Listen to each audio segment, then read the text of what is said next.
গানের তরি নয়ন জলে। বালাই ষাট, তোমার আবার নয়ন জল হবে কেন শুনি? ওসব তো শুধু আমার জন্যে। ভগবান তোমাকে সুখে শান্তিতে রাখুন। কেন রে তরি, আমি কি তোর সুখ নই? তাহলে তোর কিসের দুঃখ শুনি? নিজেকে চিনতে শেখ, বুঝলি? আমি না হয় আমাকেই চিনি না, কিন্তু তুমি তো আছো, আমাকে চিনিয়ে দিও দেখি।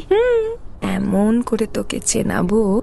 তরি আর প্রিয় বাইরের সমাজের চোখে বন্ধু হলেও নিজেদের মধ্যে তারা প্রণয়ী। প্রিয়, বলো তো দেখি, তুমি কাকে বেশি ভালোবাসো, আর বরকে না আমাকে? শোনো পাগল মেয়ের কথা, শোন, তোকে বেশি ভালোবাসি রে খুকি, তোকে। তোমার পর এলে আমার কথা মনে থাকবে তো প্রিয়? একটা গোটা দিন তরিকে